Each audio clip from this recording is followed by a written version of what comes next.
Hello বন্ধুরা, এবারের ঈদ উল ফিতরে নবাবী সেমাই দিয়ে হবে নবাবী আপ্যায়ন। প্রথমে আমরা একটা ফ্রাই প্যানের মধ্যে 4 স্পুনের মতন ঘি দিয়েছি। এখানে বাদামগুলো 2 পদের বাদাম আর কিশমিশ ভেজে নিয়েছি। ওই ঘিয়ের মধ্যে আবার আমরা 300 গ্রাম মতো সেমাই ভেজে নিয়েছি। এখানে আমি দিয়েছি হাফ বাটির মতন চিনি পাউডার। আমরা আমাদের সেমাইগুলো, ভাজা সেমাইগুলো একটা পাত্রে নিয়ে অর্ধেকটা সেমাই আলাদা রেখে দিয়েছি। তারপরে আলাদা একটা পাত্রের মধ্যে আমরা 600 গ্রাম দুধ জাল দিয়ে নিচ্ছি। এখানে আমরা 3টা রুটি ইউজ করব। রুটিগুলো আলাদা ছিঁড়ে ছিঁড়ে নিয়ে নিলাম। তারপরে এখানে 1 বাটির মতন 1 কাপ আমরা পাউডার দুধ দিয়েছি, আর আধা কাপের মতো চিনি আমরা দিয়ে এর ঘনত্বটা বানিয়ে নিচ্ছি। রুটিটা দিয়ে দিলাম আমরা।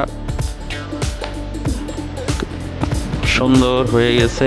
আমরা আলাদাভাবে একটা ফ্রাই প্যানের মধ্যে একটু চিনি নিয়ে 3-4 চামচ চিনি নিয়ে ক্যারামেল বানাবো। ক্যারামেলটা আমরা আমাদের দুধের সাথে দিয়ে সুন্দর করে আমরা 3-4 মিনিট আরও জাল দিয়ে নামিয়ে নিব।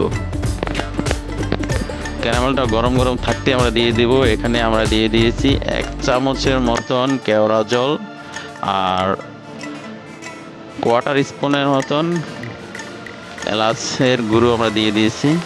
তারপর আমরা অর্ধেকটা সেমাই যেখানে রেখেছিলাম এটার উপরে দিয়ে সুন্দর করে আমরা এটা আমাদের মাখনটা দিয়ে দেব।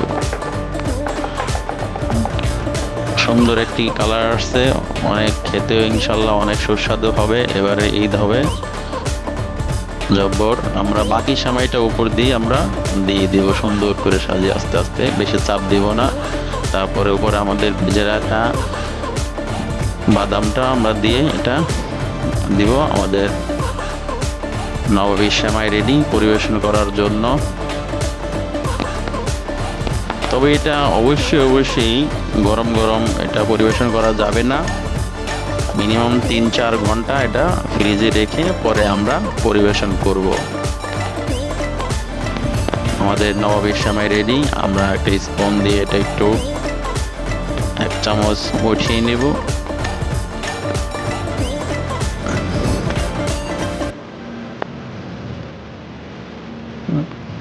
আমাদের সাথে